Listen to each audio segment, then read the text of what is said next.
జీవవాక్యము అనుదినము నడిపించు జీవవాక్యము బాధలలో బ్రతికించు జీవవాక్యము చీకటిలో వెలిగించు జీవవాక్యము ఆపదలో ఆదరించు జీవవాక్యం ఆపదలో ఆదరించు జీవవాక్యము జీవవాక్యము జీవవాక్యము జీవవాక్యము జీవవాక్యం. క్రీస్తునందు ప్రియమైన దేవుని బిడ్డలారా, ఈ దినము నవంబర్ 1 లేఖన భాగము తీతుకు రాసిన పత్రిక 2వ అధ్యాయములో నుండి దేవుని యొక్క వాగ్దానము 13వ వచనము. మహాదేవుడును మన రక్షకుడైన యేసుక్రీస్తు, యేసు ప్రభువారు గురించి, ఆయన మహాదేవుడు.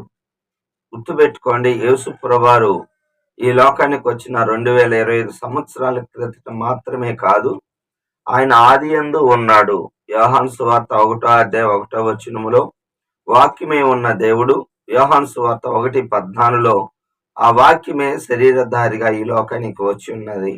అవును, యేసు ప్రభువారు గలతీ 4:4 ప్రకారము ఆయన ఈ లోకానికి వచ్చి ఉన్నాడు, మానవాల్ని రక్షించుటకు. యేసు అంటే రక్షించువాడు, పాపముల నుంచి రక్షించేవాడు. మత్తయి 1:21 ప్రకారము తన ప్రజలను అనగా ఆయన యందు విశ్వాసం ఉంచి మరి పాపాలు ఒప్పుకున్న వారిని ఆయన ఆయన యొక్క రక్షణ పొందుకున్నట్టు.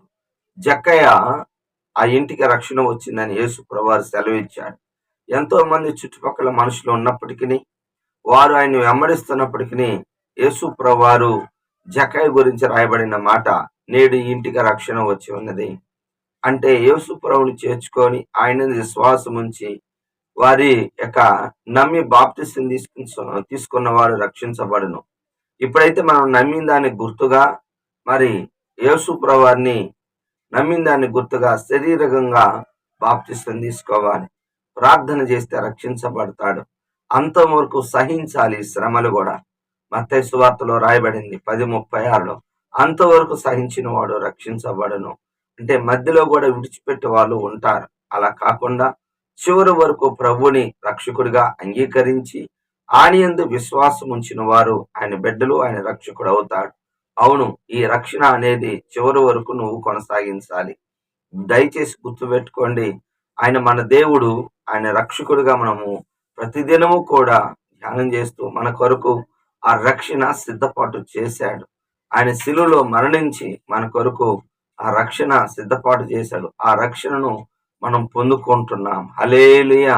కాబట్టి ఈ రోజే రక్షించబడకపోతే పాపాలు ఒప్పుకొని పశ్చాత్తాపడి ప్రభువు నందు విశ్వాసం ఉంచి రక్షణ పొందుము. అయ్యలారా, రక్షణ పొందుటకి ఏం చేయాలంటే ప్రభువు నందు విశ్వాసం ఉంచటం. అంటే వారి ఇంటి వారికి, చెరసాల నాయకునికి ఇంటి వారికి వాక్యాన్ని బోధించినప్పుడు వాళ్ళు ఆ దినమే ఆ రాత్రే వారు బాప్తిసం పొందారు. అవును, రక్షణ మార్గం ఈ విధంగా ఉంటుంది. ఒప్పుకోవలసిన పాపాన్ని చూసినట్లయితే 12వ వచనం, ఇహలోక సంబంధమైన దురాశలను విసర్జించాలి. ఎవరమైనా సరే ఈ దురాశలు అనేవి మన స్వకీయమైన ఆలోచనలు, మన స్వకీయమైన మరి దురాశల చేత ఏడవబడతాం. మనకే ఈ దురాశ అనేది కలుగుతూ ఉంటది, శోధింపబడుతూ ఉంటాం. ఈ ఆశ వేరు. ఆశ కలిగిన ప్రాణాన్ని తృప్తిపరుస్తాడు, దురాశగా దుఃఖానికి చేటు. దురాశ అనేది మనిషిని మరి ఎంత దూరం తీసుకెళ్తుంది అంటే తన కుటుంబాన్ని కూడా పాడు చేసుకున్నాడు ఆకాను.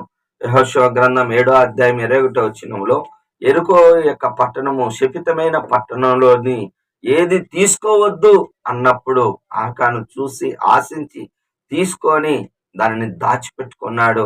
తీరా అడిగినప్పుడు కూడా చెప్పలేదు, ఒప్పుకోలేదు. మరి దేవుడు మరి ఇంటి పేర్ల మీదను, గోత్రాల పేర్ల మీదను, చివరికి ఆ ఇంటి పెద్దల పేరు మీదను వేసినప్పుడు మరి ఆకాను తండ్రి పేరు వచ్చింది, తర్వాత ఆకాను పేరు వచ్చింది. రాళ్లతో కుటుంబాన్ని తనని కొట్టి చంపివేశారు. జాగ్రత్త, అదొక మరి ఆజ్ఞను మీరాడు. ఆజ్ఞ మీరటమే పాపం. ఆజ్ఞ మీరవకూడదు.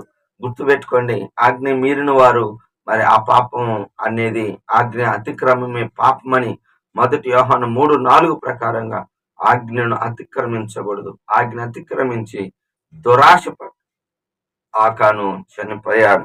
చివరిగా 10వ వచనం, మన పైన యజమానులకి ఎవరిమైనా సరే మంచి సంపూర్ణమైన భక్తి అనగా నమ్మకాన్ని కనపరచాలి. అవునండి, సామెతల గ్రంథం 28వ అధ్యాయం 20వ వచనం, నమ్మకమైన వానికి మరి మెండైన దీవెనలు కలుగుతాయి.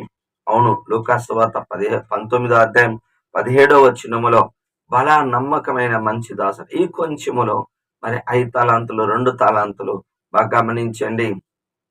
1 తలాంతు ఇచ్చిన వారు 5 మరొక 5 సంపాదించాడు. భలే నమ్మకమైన మంచి దాసుడు. 2 మరి 2 సంపాదించాడు. బలా నమ్మకమైన మంచి దాసుడు, ఈ కొంచెంలో నమ్మకంగా ఉన్నావు కనుక నిన్ను మరి అన్నిటి మీద అధికారిగా, కానీ ఒక్కటిచ్చిన వాడు దాచిపెట్టుకొని సోమరమైన చెడ్డ దాసుడు అన్నాడు. అవును, నువ్వు చెడ్డ దాసుడియా, బలా నమ్మకమైన మంచి దాసుడియా?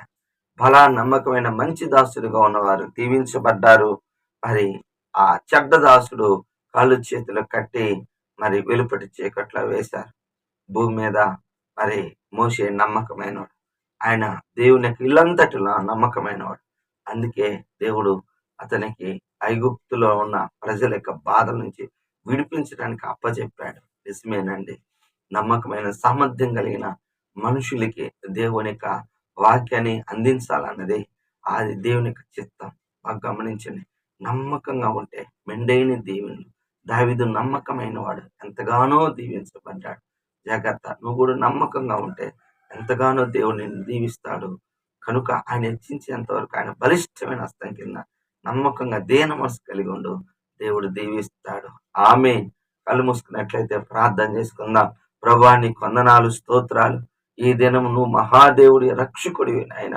అయ్యా, మేము తండ్రి దేవా మరి జాగ్రత్తగా ఉండునట్లుగా దురాశ లేకుండా ఆశతో జీవించాలి, కానీ దురాశతో కాకుండా ఆ కనులా కాకుండా మేము జాగ్రత్తగా ఉన్నట్లుగా దయచేయండి. అలాగనే ప్రభా, నీవు మా యజమానుడివి నాయన, నమ్మకంగా ఉన్నట్లుగా దయచేయండి. అబ్రహాం కింద ఉన్న ఎలియాజరు ఎంతో నమ్మకమైన వాడు ప్రభా. నమ్మకంగా ఉన్న వాళ్ళకి దీవెనలు మెండుగా వస్తాయి అన్నావు.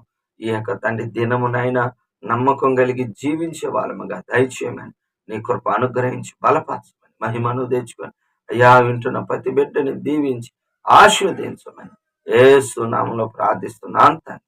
ఆమె తండ్రి యొక్క ప్రేమ, కుమారుని యొక్క కృప, పరిశుద్ధాత్మిక నేను సహవాసం సదాకాలం మనందరికి తోడుగా ఉండును గాక. ఆమె హల్లెలూయా. దేవుడు మిమ్మల్ని దీవించును గాక. ఆమెన్.